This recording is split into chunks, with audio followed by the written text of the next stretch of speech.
Advisory Council approves the Sexual Harassment Prevention Ordinance 2026 and the Ordinance for Prevention of Domestic Violence 2026.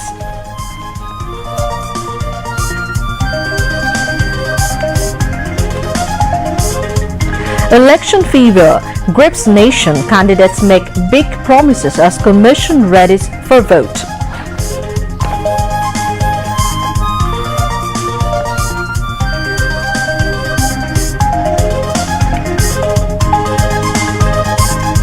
UNO and OC withdrawn. Probe launched after Sherpur incident.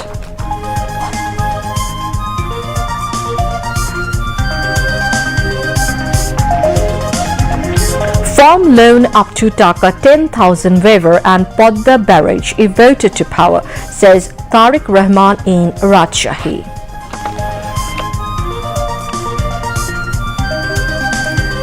On 12th of February, people will vote the party which will protect dignity and resources, says Dr. Shafiq Rahman. Arrest warrant issued against Hasina and 8 others in controversial Jahajbari case where 9 were killed by branding them as extremists.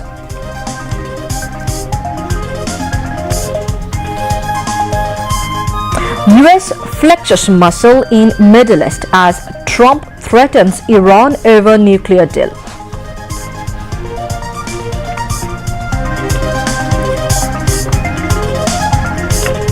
And Sabalenka and Rybakina storm into Australian Open Women's Final. Assalamu alaikum viewers, I am Tanzila Manar Sultana welcoming you all to News at 10. You have just heard the headlines, now moving on to news in details. The government gave final approval to the drafts of the Prevention of Sexual Harassment at the Workplace and Educational Institutions Ordinance 2026 and the Domestic Violence Prevention Ordinance 2026 aimed at safeguarding the women's rights at home and workplace. The Council of Advisors gave the approval to 2 landmark laws at its weekly meeting at the Chief Advisor's office in the city. Chief Advisor Professor Muhammad Yunus chaired the meeting today. The meeting gave approval to drafts of the National Sports Council Amendment Ordinance 2026, the Bangladesh Animal and Animal Products Smuggling Prevention Ordinance 2026, the Narayanganj Development Authority Ordinance 2026 and the Kumilla Development Authority Ordinance 2026.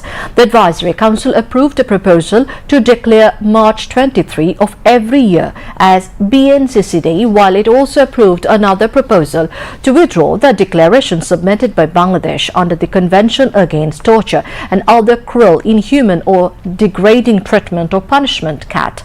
The meeting also approved a proposal for Bangladesh to become a party to the Hague Convention on the Civil Aspects of International Child Abduction 1980.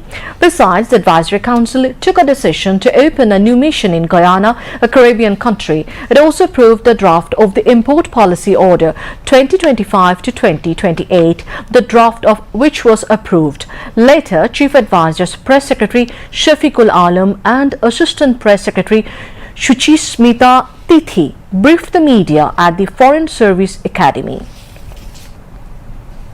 Mission আছে তার থেকে আমাদের অফিশিয়ালকে নিয়ে গায়ানায় আমাদের একটি সাজদে affairs বা একটা first secretary লেভেলের একটা মিশন ওপেনের ডিসিশন হয়েছে।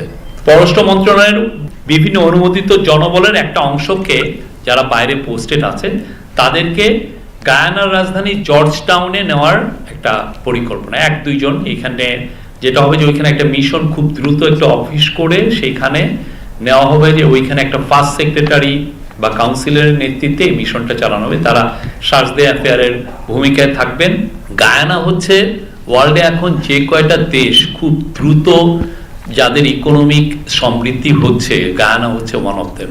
তো এটা করার মূল কারণটা হচ্ছে যে যাতে আমাদের যারা স্কিল লেবার বা শ্রমিকরা ওইখানে যে ওইখানে প্রচুর জব তৈরি হচ্ছে এবং জব মার্কেটটা যাতে আমরা খুব দ্রুত ওইখানে আমরা ধরতে পারি।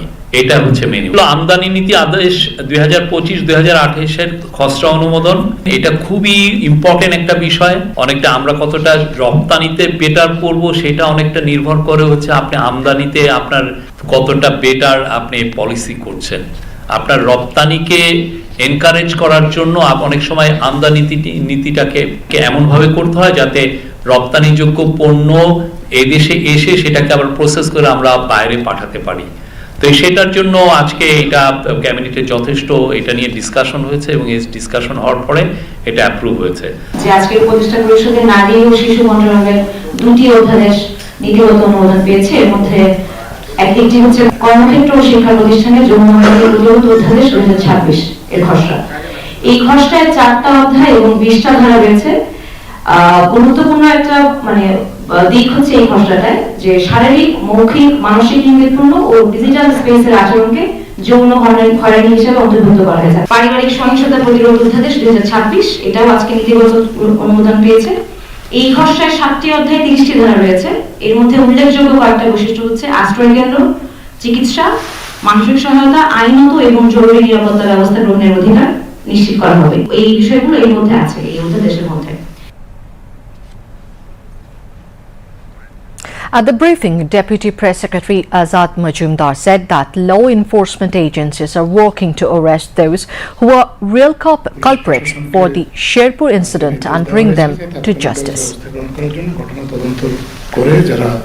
এই ঘটনায় দায়ী তাদেরকে চিহ্নিত করে যত দ্রুত সম্ভব তাদেরকে গ্রেফতার করা যায় সে বিষয়ে তাৎক্ষণিকভাবে পুলিশকে নির্দেশ দেওয়া হয়েছে এবং পুলিশ কাজ শুরু করেছে। মামলা যখনই হোক পুলিশ জানিয়েছে আমাদেরকে তাদের তদন্ত চলমান আছে এবং তারা চেষ্টা করছে ঘটনার ভিডিও ফুটেজ বিশ্লেষণ করে এবং তথ্য প্রমাণ ও সাক্ষ্য প্রমাণের ভিত্তিতে যারা প্রকৃতভাবে দায়ী এই ঘটনার জন্য তাদেরকে চিহ্নিত করা সঠিকভাবে এবং চিহ্নিত করে তাদেরকে গ্রেফতার করে আইনের আওতায় আনা।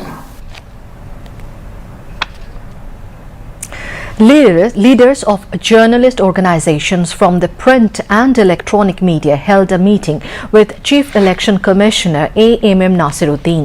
The meeting was held today at the conference room of the Election Commission Secretariat in Agargaon. During the meeting, the Chief Election Commissioner said that transparency in the election would be ensured if journalists carry out monitoring. He added that the Commission would make news gathering easier for journalists. After the meeting, Dhaka Journalist Union (DUJ) President Shahidul Islam and Reporters Forum for Election and Democracy (RFED) President Qazi Jebel briefed journalists. They said that the Election Commission has introduced an online registration system to issue cards and vehicle stickers to journalists assigned to election coverage, but the system is flawed and it will not be possible to provide cards and stickers to journalists in a timely manner through this process. The journalist leader said they have demanded that cards and vehicle stickers be issued following the previous system. The Chief Election Commissioner assured them that the issues would be reviewed and the problems resolved. Senior Secretary of Election Commission Akhtar Ahmed informed that the UNO and the OC were withdrawn in connection with the incident of Sherpur. He made the disclosure while briefing newsmen at Agargaon, Nirbachan Bhavan in the capital today. The EC Secretary said that yesterday's incident in Sherpur is highly condemnable. Following the incident as an administrative decision, the UNO and the OC have been withdrawn, he added. Action against the candidates will be taken after Judicial Inquiry Committee report, he pointed out. Referring to the issue of newsman's pass card in the upcoming 13th Parliament election, the EC Secretary said that there is no need to apply online for journalist pass card. The application of others will be taken directly, he added. Anyone who regains candidacy after February 8 is not eligible to be included in the postal ballot, the EC Secretary said further.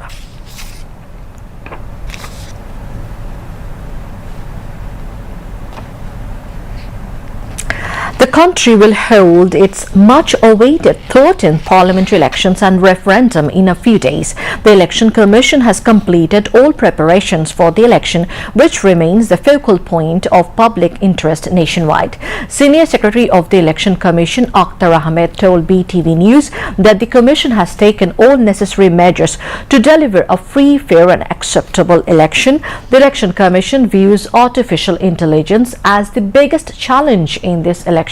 In this regard, EC Secretary Akhtar Ahmed said that special measures have been taken to prevent the misuse of artificial intelligence. He added that ballot papers and other election materials are being dispatched to polling centers well ahead of time rather than just a day before the election.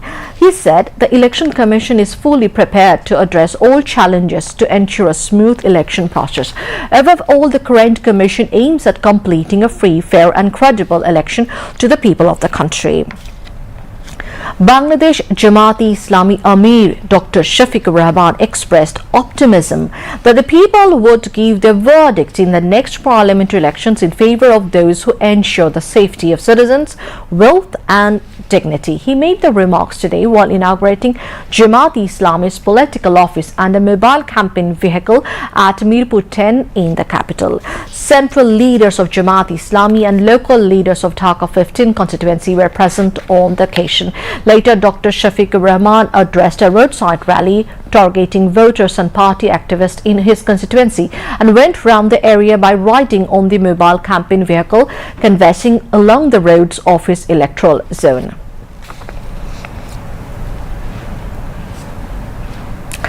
BNP Chairman Tariq Rahman has pledged to waive agricultural loans of up to 10,000 including interest if his party comes to power in the coming parliamentary election.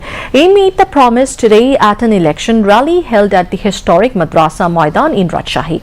Speaking at the rally, Tariq Rahman said that over the past 17 years, mega corruption has taken place in the name of mega projects. He noted that the Borendra project, which was initiated under Zia Rahman and expanded during Khaleda Zia's tenure, has now been cancelled. He said that if BNP comes to power, the party wants to revive the Borendra project, excavate canals and dredge the Podda River. Addressing the people living along the Podda River, he also promised to construct the Podda Bridge. In addition, Tariq Rahman spoke about establishing cold storage facilities for Rajshahi mangoes and creating employment opportunities. He therefore called on voters to elect Dhanishish candidates in every constituency across the northern region. In his speech, Tariq Rahman clearly stated that BNP believes in peace and does not want conflict or unrest. That is why he is not criticizing anyone. He also urged the government to conduct fair investigations into any untoward incidents and to ensure justice in accordance with the country's laws. With the focus on strengthening wildlife conservation, the government has approved the establishment of a wildlife wing under the Ministry of Environment, Forest and Climate Change. This was announced by advisor Sayyeda Rizwana Hassan during her address at a workshop on updating the IUCN Red List of Bangladesh's fauna held at a city hotel. She further shared that an allocation of 14 crore taka from the Climate Change Trust Fund has been designated for initiatives aimed at raising public awareness on environmental and wildlife protection. The advisor also urged private entrepreneurs and organizations to actively contribute to spreading awareness about the conservation of forest and wildlife.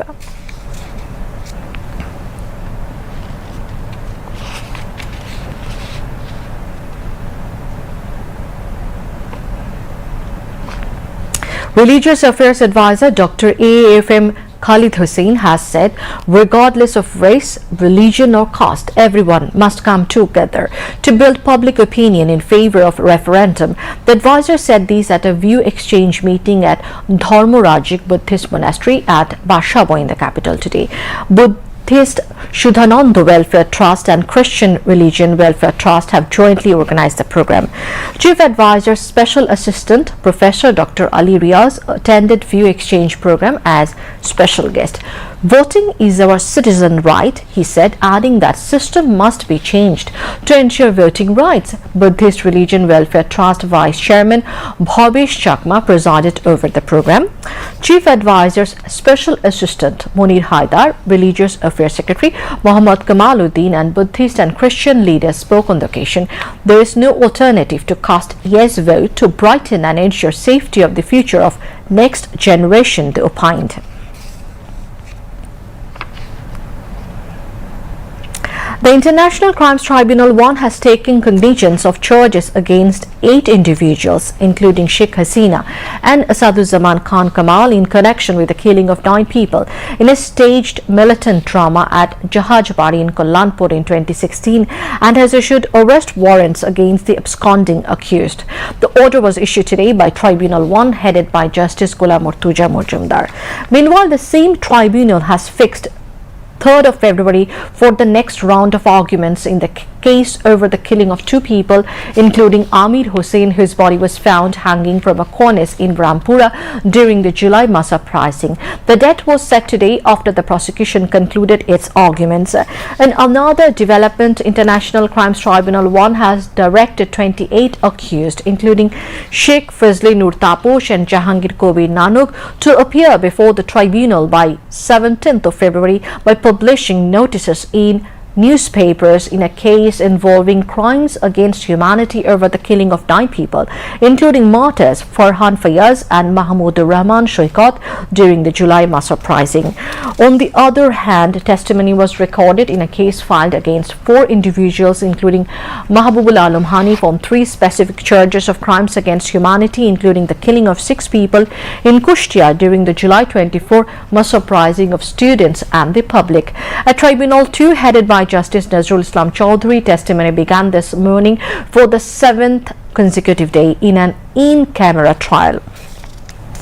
Earlier, the tribunal recorded testimony on the 6th day of the in-camera trial on 21 January. Additionally, in another case over crimes against humanity related to the killing of 28 people in Rampura during the July mass uprising, Tribunal 1 recorded the 2nd day of testimony against 4 accused, including former border guard Bangladesh BGB officer Redwanul Islam. Meanwhile, Tribunal 1 also held the 4th day of testimony today in a case filed against 13 accused, including Sheikh Hasina and army officers, over allegations of enforced disappearance and torture at the Joint Interrogation Cell JIC during the tenure of the fascist Awami League government. In this case, defense lawyers for the accused army officers completed the remaining cross-examination of Hasinur Rahman, a former army officer who was a victim of enforced disappearance. Earlier, the tribunal recorded his deposition on 25th and 27th of January. On 19th of January, BNP leader Hammam Qadir Chowdhury, another victim of enforced disappearance, gave the first testimony in this case. This morning, 10 arrested accused in these cases were produced before the tribunal. The High Court has ruled that the process of signing a contract between the Chattogram Port Authority and a foreign company for the operation of the new mooring container terminal is legal. The High Court bench of Justice Zafar Ahmed delivered the verdict today. As a result, there is no legal obstacle to continuing the ongoing activities related to the contract process. Earlier on 4th of December last year, a High Court bench comprising Justice Fatima Najib and Justice Fatima Anwar delivered a split verdict on a writ petition filed in this regard. Senior Justice Fatima Najib declared the contract-related process illegal, while Justice Fatima Anwar dissented and dismissed the writ petition. Later, the then Chief Justice Dr. Syed Rifat Ahmed referred the matter to a single bench of Justice Zafar Ahmed for disposal. Last year, a writ petition was filed by Mirza Walid Hussain, president of the Bangladesh Youth Economist Forum, challenging the legality of the process to hand over the new mooring container terminal to a foreign company. The European Union Election Observation Mission, currently in Bangladesh to monitor the upcoming national parliamentary election, visited Bangladesh television today. Led by Agnes Doka, media analyst of the EU Election Observation Mission, the observer team held a meeting with BTV Director General Mohammad Mahabubul Alam. The meeting focused on the role of the media during the election period, neutrality of information and professional standards of journalism. The observers emphasized the responsibilities of state-owned media and their crucial role in the electoral process. Later, the EU observer team visited a 2-day training program on disinformation being organized at Bangladesh television. Senior officials of Bangladesh television were present during the visit.